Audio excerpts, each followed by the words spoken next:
ഏറ്റവും പ്രധാനപ്പെട്ട ഒരു വാർത്തയിലേക്ക് മന്ത്രി കെ.ടി. ജലീൽ മാധ്യമങ്ങളെ കാണുകയാണ്. തത്സമയ സംപ്രേഷണം മുഖേന ഡോക്ടർമാരുടെ സേവനം ആനിമൽ ബർത്ത് കൺട്രോൾ ABC പ്രോജക്റ്റുകൾ എല്ലാ തദ്ദേശ സ്വയംഭരണ സ്ഥാപനങ്ങളും വെക്കണമെന്ന് നിഷ്കർഷിച്ചിട്ടുണ്ട്. സ്റ്റെറിലൈസേഷൻ ഏതാണ്ട് 2000-ഓളം രൂപയാണ് ഒരു തെരുവ് നായയെ സ്റ്റെറിലൈസ് ചെയ്യുന്നതിന് വേണ്ടിയിട്ട് നമുക്ക് ചെലവാക്കേണ്ടി വരുന്നത്. ഇതൊക്കെ കാലങ്ങളായിട്ട് വളരെ ഭാഗികമായിട്ട് ആണ് നടന്നു വരുന്നത്. പക്ഷെ അത് കൂടുതൽ സുശക്തവും വ്യവസ്ഥാപിതവുമായ രൂപത്തിലേക്ക് കൊണ്ടുപോകേണ്ടതുണ്ട്. നേരത്തെ ചോദിച്ചു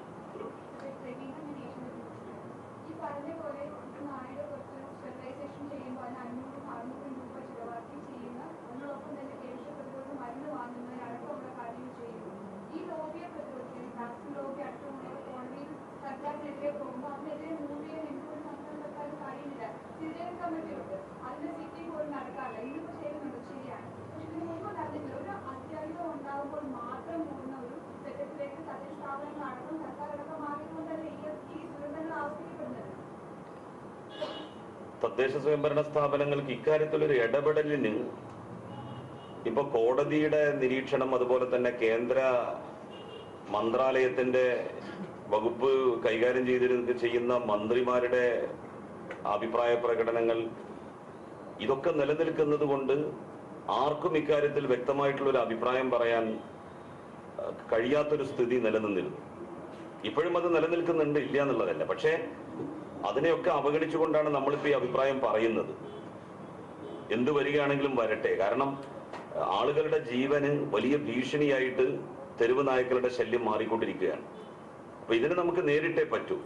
മുൻകാലങ്ങളിൽ അപാകതകൾ സംഭവിച്ചിട്ടുണ്ടാകാം, പക്ഷെ ഇനി ആ അപാകതകൾ ആവർത്തിക്കാൻ വേണ്ടി പാടില്ല. അതുകൊണ്ട് തന്നെയാണ് മുഖ്യമന്ത്രി നേരിട്ട് ഇക്കാര്യത്തിലൊരു മീറ്റിംഗ് വിളിച്ചു ചേർത്തത്. ബന്ധപ്പെട്ട വകുപ്പുകളുടെ ഉദ്യോഗസ്ഥന്മാരെ മുഴുവൻ അദ്ദേഹം ഇന്നലത്തെ മീറ്റിംഗിലേക്ക് ക്ഷണിച്ചിരുന്നു, മന്ത്രിമാരെയും ക്ഷണിച്ചിരുന്നു. അപ്പൊ വ്യക്തമായിട്ടുള്ള ചില കാഴ്ചപ്പാടുകളോടുകൂടി ലോങ് റണ്ണിൽ ഇതിനെ നമുക്ക് എങ്ങനെയാണ് ഇല്ലാതാക്കാൻ വേണ്ടി സാധിക്കുക, ഈ ഭീഷണിയെ നമുക്ക് എങ്ങനെയാണ് ഫേസ് ചെയ്യാൻ വേണ്ടി സാധിക്കുക എന്നുള്ളതിനെ സംബന്ധിച്ച് ആലോചനകൾ നടന്നു കഴിഞ്ഞു. ഇപ്പോൾ അതിന്റെ ഇംപ്ലിമെന്റേഷനിലേക്ക് പോയിക്കൊണ്ടിരിക്കുകയാണ്. തദ്ദേശ സ്വയംഭരണ സ്ഥാപനങ്ങൾക്ക് തന്നെയാണ് ഈ കാര്യത്തിൽ മർമ്മപ്രധാനമായിട്ടുള്ള ഉത്തരവാദിത്തം.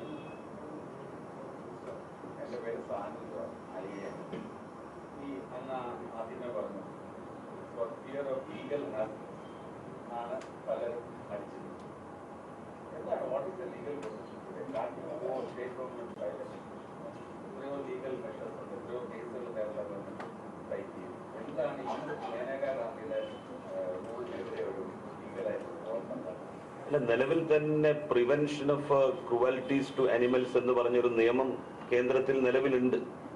അതിന്റെ അടിസ്ഥാനത്തിൽ അനിമൽ വെൽഫെയർ ബോർഡും രൂപീകൃതമായിട്ടുണ്ട്. അപ്പൊ ഇത് നിലവിലുള്ളത് കൊണ്ട് മൃഗങ്ങളെ കൊല്ലാൻ വേണ്ടി പാടില്ല. ഓരോ ജീവജാലങ്ങളുടെയും നിലനിൽപ്പ് പ്രകൃതിയുമായിട്ട് ബന്ധപ്പെട്ടതാണ്. ഒന്നില്ലെങ്കിൽ അതിന്റെ മറ്റൊരു തരത്തിലുള്ള ആഫ്റ്റർ ഇഫക്റ്റ്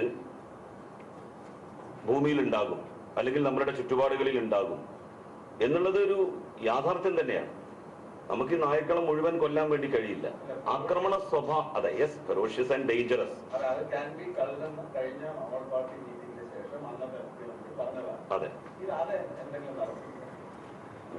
കുറെയൊക്കെ നടക്കുന്നുണ്ട് തദ്ദേശ സ്വയംഭരണ സ്ഥാപനങ്ങളിൽ. ഇതൊന്നും നമുക്ക് പരസ്യപ്പെടുത്തി ചെയ്യാൻ വേണ്ടി കഴിയാത്തൊരു സാഹചര്യമുണ്ട്. ഇപ്പോ ഒരു നായയെ കൊന്നു എന്ന് കരുതുക, ഏതെങ്കിലും ഒരു മൃഗസ്നേഹി പോയിട്ടൊരു കേസ് ഫയൽ ചെയ്യാണ്. ആ നായ അങ്ങനെ വലിയ അപകടകാരി ആയിരുന്നില്ല, ആരെയും അത് കടിച്ചതായിട്ട് തെളിവില്ല, അങ്ങനത്തെ ഒരു നായയാണ് ഇവർ കൊന്നിരിക്കുന്നത് എന്ന് പറഞ്ഞ് പോയാൽ ഇതിന് നേതൃത്വം നൽകിയ ആളാണ് പ്രയാസപ്പെടുക. അപ്പൊ ഇതിനൊരു പക്ഷെ ഇത്തരം ക്യാമ്പയിനുകൾക്ക് ഒരുപക്ഷെ ക്യാമ്പയിൻ പരസ്യപ്പെടുത്താമെങ്കിലും ഇതിലൂടെ നിർവഹിക്കപ്പെടുന്ന കാര്യങ്ങൾ നമുക്ക് അത്ര അങ്ങനെ പരസ്യപ്പെടുത്താൻ കഴിഞ്ഞുകൊള്ളണമെന്നില്ല. തദ്ദേശ സ്വയംഭരണ സ്ഥാപനങ്ങൾ ഇതൊക്കെ ചെയ്തുകൊണ്ടിരിക്കുന്നുണ്ട്. പക്ഷെ അതിനും അപ്പുറത്തേക്ക് കാര്യങ്ങൾ പോയിരിക്കുകയാണ് ഇപ്പോൾ.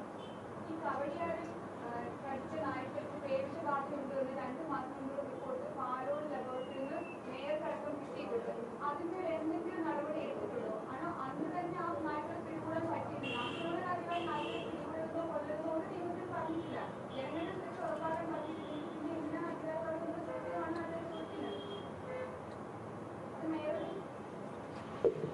പേവിഷബാധ വന്ന നായ്ക്കളെ കൊല്ലുക തന്നെയാണ് ചെയ്തത്. അത് ഞങ്ങളുടെ ലാബോറട്ടറിയിൽ ഞങ്ങളുടെ ഡോക്ടർമാർ കൊടുത്ത റിപ്പോർട്ട് അനുസരിച്ചാണ് പേവിഷബാധ ഉണ്ടെന്ന് സ്ഥിരീകരിച്ചത്. അതനുസരിച്ച് ആ നായ്ക്കളെ കൊല്ലുക തന്നെയാണ് ചെയ്തത്. നിയമം അനുശാസിക്കുന്ന നിലയിൽ കാര്യങ്ങൾ കൈകാര്യം ചെയ്യുന്നുണ്ട്. ചോദിച്ച ചോദ്യത്തിന്റെ ഇതിലൂടെ ഞാൻ പറഞ്ഞത് ആ നായ്ക്കളെ അങ്ങനെ തന്നെയാണ് കൈകാര്യം ചെയ്തത്. തുടർന്ന് അവരോട് മന്ത്രി പറഞ്ഞതുപോലെ ഇങ്ങനെ ചെയ്യുമ്പോൾ നമുക്കത് പരസ്യമായി ചെയ്യാൻ വേണ്ടി കഴിയില്ല. അപ്പൊ പല സ്ഥലങ്ങളിൽ നിന്നും ഇപ്പോൾ ടെക്നോ പാർക്കിൽ നിന്ന് ഞങ്ങൾ കഴിഞ്ഞ ഒരു മാസം മുമ്പ് 36 നായ്ക്കളെ പിടികൂടി. അപ്പൊ അവിടുത്തെ ഒരു കൂട്ടം ജീവനക്കാർ തന്നെ വന്ന് ഞങ്ങളെ തടഞ്ഞു. അവിടുത്തെ ഡോഗ് സ്ക്വാഡിന്റെ വാഹനം തടഞ്ഞ് നിങ്ങൾ എത്ര നായ്ക്കളെ കൊണ്ടുപോകുന്നു എന്ന് ഞങ്ങൾക്ക് എഴുതി ഒപ്പിട്ട് തരണം, അത് തിരിച്ച് ഇപ്പൊ കൊണ്ടുവരുമെന്ന് ഇപ്പൊ പറയണം എന്നുള്ള നിലയ്ക്ക് നിർബന്ധി പിടിക്കുന്ന ഒരു അവസ്ഥയുണ്ടായിരുന്നു. അപ്പൊ ഇത് നമ്മൾ കാണണം. അവരെ വല്ലാണ്ട് ചെറുക്കുകയാണ്. അപ്പൊ ഇന്നലെ ഞങ്ങൾ കൗൺസിലർമാരുടെ മീറ്റിംഗ് കൂടി ഈ ഡോഗ് സ്ക്വാഡിനും അതിന്റെ ഹെൽത്ത് ഓഫീസർമാർക്കും ആവശ്യമായിട്ടുള്ള ഒരു സഹായവും ഒരു പ്രതിരോധവും കൂടി നൽകണമെന്ന് അവരോട് ആവശ്യപ്പെട്ടിരിക്കുകയാണ്.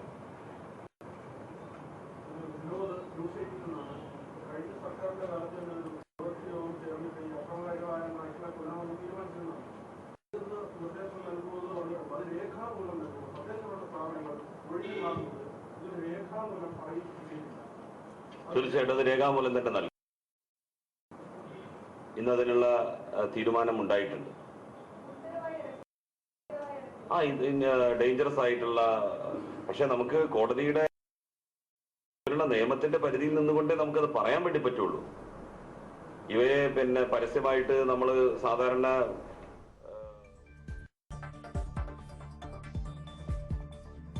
തെരുവ് നായ ശല്യം പരിഹരിക്കാൻ വേണ്ടി ശാശ്വതമായ നടപടിയെടുക്കും എന്ന് മന്ത്രി കെ ടി ജലീൽ വ്യക്തമാക്കിയിരിക്കുന്നു. ആക്രമണകാരികളായ നായ്ക്കളെ കൊല്ലും, മരുന്ന് കുത്തിവെച്ച് കൊല്ലാൻ നിർദ്ദേശം നൽകിയതായും മന്ത്രിയും തിരുവനന്തപുരം മേയർ വി കെ പ്രശാന്തും വ്യക്തമാക്കിയിരിക്കുന്നു. തത്സമയ സംപ്രേഷണമാണ് കണ്ടത്. ഒരു ഇടവേളയ്ക്ക് ശേഷം